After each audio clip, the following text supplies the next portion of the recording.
This book is too cheap. This book should not be selling for what it's going for right now. Unreleasable, too out there. Seriously, people should not be buying this book. The most trending comic books in the world. Number 10 on the list is Fantastic Four 28, the variant featuring Galactica, female Galactus, hugging Jeff the Land Shark. Peach Momoko did it again. She started out this variant cover style with Scarlet Witch issue number 7, and I believe that they're going to continue this with multiple covers because it's all in theme of Marvel Rivals, which has completely dominated the collector's market in 2025. $15 average sales, $25 for a high raw sale. I found an eBay listing that shows 52 copies have sold at the $25 price range. Well, there is no ongoing Marvel Rivals comic out yet, but there is a one-shot coming out in April, Marvel Rivals Infinity, which is a printing of the digital comic that has already been released. Without getting too far into the Diamond situation, we know that they filed for Chapter 11 bankruptcy last week, so they are restructuring,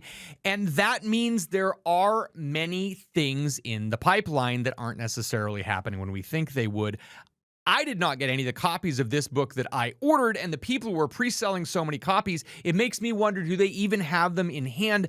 Diamond has already mentioned that there are shipping delays for Marvel books in the coming weeks, so this price may go up and it may go drastically down when people actually receive their copies. Did you get this Galactica cover? Shout out Starbuck. Let me know in the comment section below. I hope Peach does more of these covers. I want to see more characters embracing Jeff the Land Shark. This could be an entire series. Let's see Hulk. Let's see Punisher. Let's see Wolverine. Let's see you hit the subscribe button. We make this video every week for the comic community. And this next book on the list at number 9, I do not think you should buy graded, at least right now. Number 9 on the list, Monsters Unleashed number 1. This is a 5-issue miniseries from 2017. Fantastic read, and you'd figure some random book like this that we're reporting a $3 average sale on, and no recent 9.8 sale because there are only 12 of them on the census, it would be probably driven by Marvel Rivals. But it's not. We're seeing a 617% increase in copies sold this week for the first appearance of Kid Kaiju, because we are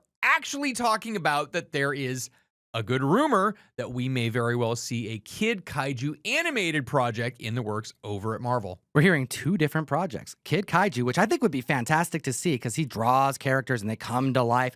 That is perfect for an animation. And the second, freaking Power Pack, dude. Now, we've been talking about Power Pack rumors for years at this point in time, and I still think that's a fun read that is really neglected and overlooked by most collectors. I would like to see Kid Kaiju in Marvel Rivals, by the way. I think that would be an excellent character to add to the roster, which is growing. More on that in a little bit. Let's move on to the next number on the list. But before we do, make sure to download Key Collector Comics. We source these 10 books from a larger list of 20 that you can have access to. If you use code TOM101, you support the show, you unlock a free 2-week subscription of the app, which is like $20 a year or something. It's like a couple dollars a month to get the full version, and you will find books on the hunt that will pay for the service multiple times over, essentially guaranteed. Number 8 on the list, X-Force number 27 from 1993. We are seeing $3 average sales on this book that literally no one was specking on. Why do we care about the first appearance of Locust, and why are we seeing a 375% increase in copies sold this week? $3 averages. You can go and find this in quarter bins. And the reason why we're seeing this pop up on the list is because Locust was hinted at for being part of the new Marvel Rivals roster. They are adding multiple characters every single quarter to this game. And here's a couple of the highlighted ones that have leaked that we can anticipate showing up in game. We have Deadpool, Blade, Professor X, Paste Pot Pete, MODOK, which I'm very excited about. Could you imagine playing as Hitmonkey? That's probably my favorite one. So many crazy superpower characters that can shoot laser beams and all these other things. And yeah, I just want a small, tiny monkey that's going to shoot you with his gun. But Locust, one of those characters that, I don't know, teleports and shoots. No, not interested. This might be a red herring. Yeah, they're only going to be doing like 3 or 2 new characters every quarter, 8 new a year. I find it surprising that they would go to the like D list of heroes to incorporate in the game, but maybe I'm wrong, and maybe I'm pissing off some people who like X-Force, but you let me know in the comment section below, which character do you want to see in Marvel Rivals, while we move on to number 7 on the list from a book that came out in 2024, Spawn 356. September release, prior to the Mark Spears craze just taken off like a freaking storm. We have $8 average sales, a recent CGC 9.8 for $60 on a book that's priced at $2.99. An increase of copies sold of 433%. We have talked about a Mark Spears something every week in 2025. In fact, whenever I go live on Whatnot, which I do it every single week, use my link, get a $15 credit on your first purchase. I have people in the chat, large number of people asking for Mark Spears covers, and I can clearly see that there are Mark Spears collectors just growing like I haven't seen the collector base do in quite some time. This is an interesting time because Mark Spears has done a lot of covers recently, but not everyone knows what covers he has done. So as more of these get uncovered, I foresee more spikes like this in the very near future. And you know what? If you want a Mark Spears, you should sign up for the mystery mail call this next month. We teamed up with Mark Spears. We teamed up with Dynamite Comics. We're offering a Mark Spears Thundercats variant in every single box in the February mystery mail call, $34.99. You support the show, but you get 4 to 5 comics from us, 2 guaranteed exclusives, one of them being the Mark Spears cover, and an exclusive print. Link in the description. Go to comictom.com. Let's move on to number 6 on the list with Fantastic Four 247, which was number 1 on the trending list last week, and now is ranking mid-list this week, which is a feat in itself. Like, that's a very impressive thing to do. Most books come and go weekly because there's so much hot stuff happening. This book is sustaining. Repeat offenders do happen on this list, and for a book like this one that not a lot of people were talking about beforehand, this is quite a feat in and of itself. $12 average sales and a brand new high 9.8 sale. Remember last week when we reported $106? $200 for CGC 9.8 just this last week. It's the first appearance of Christophe Bernard. The Superior Avengers. The One World Under Doom is going to be the main event that people are hyped about.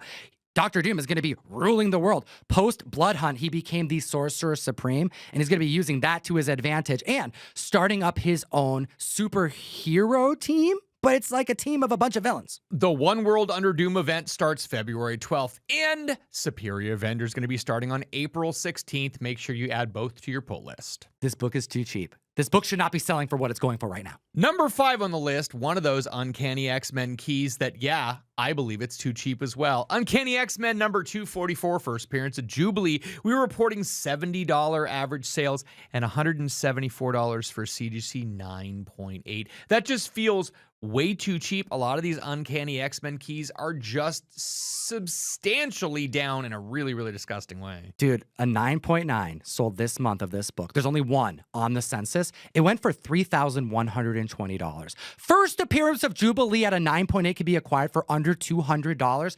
Like, I know we just talked about a lot of affordable books, and there's a lot of reason to buy them. And I'm not like poo-pooing people's reason to add things to their collection, but it's books like this that I'm like, damn, maybe save up a couple weeks and put your money into an X-Men key. I've got so many people that come into the shop that are buying new books all the time off the wall, and that's great if you're a reader, if you're buying new books, but for the people that are going in and trying to buy 5 copies of Galactica with Landshark hoping that it's going to be long-term spec, save your money and buy something like this. Seriously, go out and find a book that feels undervalued, that is a major key like First Jubilee. We do care about this. An increase of copies sold of 150% because of more Marvel Rivals character leaks. I already told you some of the highlights before, but here are the X-Men highlights. We have Nightcrawler, Beast, Gambit, Rogue, and of course, Jubilee. And I also find it funny that in that list, Jubilee's first appearance is the most affordable one at 9.8. I mean, come on, Tom. Everyone can throw down and buy a 9.8, giant size X-Men number 1. Stay tuned to the end of the video. We have to announce 5 giveaway winners, and I have a monster giveaway. We're going to do 10 of them, so stay tuned. Unreleasable, 2 out there. Seriously, people should not be buying this book. Number 4 on the list is Toxic Avenger number 1. $25 average sales, $104 for a CGC 9.8. We haven't talked about this book in over a year and a half. Since then, an increase of 9.8s of 111 copies. This movie premiered at Fright Fest 2023, and all of the fans loved it. And then over the course of the next year, a lot of people got really, really scared because it was unreleasable, and they were so afraid that it wasn't going to come out. But Peter Dinklage, Elijah Wood, Kevin Bacon, the cast is fantastic. And you know what? It feels like they got the assignment because anyone who knows these trauma films knows that they are supposed to be intentionally bad. They were released direct to video back in the 80s and the early 90s, and people were not seeing them in the theaters. So I'm excited that this one will be released widescreen. I'm hoping that a bunch of these trauma fans are coming out in droves to show how important it is to have movies like this. Yeah, critics are going to hate it because critics don't get it. But us trauma people, we're all behind you, Lloyd. After the screening, it got a standing ovation. And then the producers are saying a year later that that entire time in between, they could not find distribution because it was unreleasable, unsellable. So yeah, you can get a book at $100 and you can spec on it. If it doesn't perform well, it probably won't ever perform well long-term as far as the collectible goes. But if it becomes a cult classic, you may have a different situation on your hands, which is why this is at number 4 today. But this next book, I just don't know about. We have Crossed Zero at the list at number 3. I did not think we would get any updates. I would have bet that after the option status was granted, that would be the last time we heard about this book on our list. And it's showing up at number 3 because a director was attached to one of the grossest, most violent Garth Ennis books of all time. And that's really saying a lot because Garth Ennis writes like World War II books. Garth Ennis wrote Preacher. I mean, these are things that crazy, crazy stuff. And yeah, it is very far out there. $50 average sales on $192 for a CGC 9.8. That was back in November, though. So I'm waiting to see an issue 098 hit the market now because I think people who were back then buying this book were buying it just in case. When we talk about option books, you kind of got to tread lightly because it's not until you get directors attached, writers attached, editors, and distribution. Like there's a lot of things that can go wrong that would prevent this from ever seeing the screen. And we just went one step in a direction I did not think we would ever take. What is this next book doing on this list? This should be on the hot 10. It's because it's trending and people be buying it. And this is the kind of book that you should be saving up for and getting. If you are looking to invest in comic books, you're looking for that long-term potential, put it in. Number 2 on the list, Amazing Spider-Man 129, the first appearance of Frank Castle, the first appearance of the Jackal, the first appearance of the Punisher. I am rewatching season 1 of John Bernthal's Punisher, and it is by far the best season of the Netflix superhero era. It is impeccable. Like, I remember enjoying this years ago when I saw it for the first time. Rewatching it makes me so hyped for Daredevil. Daredevil Born Again is easily my most anticipated Disney Plus show to date. I will watch every single episode on release date. This right here could save Disney Plus. We're reporting a $2,000 average sales, and we had a recent sale for $19,800 for a CGC 9.8. But really, if you're looking for affordable copies of this book, you can find something in the 4550 range for about $1,000. And this is the type of book that is going to have long-term potential, regardless of whether or not the show is good. And if it's good, you have this icing on the cake. This book has been drastically down. We know that there was the comic bubble that happened and things have been deflating. This book is lower than it's ever been. And really, I think a lot of people are on the hunt for it, just trying to find the best price they can before the new Daredevil comes out and this book goes right back up again. An increase of copies sold of 133%. We see John Bernthal in the trailer. We're going to see more Punisher. We had rumors back in 2023 that Punisher was going to get his own series on Disney Plus, which leads us to believe that we're probably going to see Luke Cage in the distance. Jessica Jones, where are you at? I don't care about Iron Fist, but you know what? If we need to get Iron Fist to get the Defenders back on the screen, bring on Danny Rand. I don't care. Let me know what you think about that in the comment section below. Hit the like and subscribe. We make this video every single week. Stay tuned to the end of the video. We got some giveaways to announce. And the number 1 hottest book in the world. After 13 million views in just a week on trailer, we got to talk about the villain, the Muse. Number 1 on the list, Daredevil. Number 11 from 2016. We are reporting $50 average sales and $224 for CGC 9.8. First appearance of the Muse, and being able to see Muse in action in this Daredevil trailer. Oh, I'm so excited for the show. This is crazy, dude. It's kind of hard to believe that they're going to let him go full Muse. But when you see the breaking of bones in trailer on a Disney app, it gives me a lot of optimism. And the impact of the trailer was indeed felt. I mean, look at all the Daredevil books on the list and on the Hot 10 over the last week, let alone the increase of copies sold on this one book alone of 820%. Hot damn. When Daredevil was first announced for Disney Plus, it was supposed to be Charlie Cox and nobody else from the original show, and it was supposed to be over 20 episodes. And then Kevin Feige came in, slashed and burned, and said, we got to change all of this stuff. They have streamlined it, 9 episodes. And this trailer, if you have not watched it, go watch it, because all of the questions you have, we have answers for a whole lot of them. We're going to see Foggy. We're going to see Karen, Kingpin back, Punisher back, and Muse being the big bad villain for at least the first half of the season. Very exciting stuff. We're even going to get Bullseye. I am so stoked about this. Let me know what you think in the comment section below. And of course, as always, geek responsibly. Enough said. Thanks for watching the video. Let's announce some giveaways, Russ. I mean, we have Spotify listeners. Give us a rating over there. If your phone number ends in 8732-3689-8453, check your phone. Or if your name is Jacob Howington or Richard Romer, you've won. All you guys just got first appearance of Lobos coming to you. If you want to be part of our weekly giveaways, just go to comictom.com and join our SMS group. It's our way to best contact you about our deals and exclusives, but also it's how we manage our giveaways. So we can contact you, know it's you, get you your address, and get you a free book.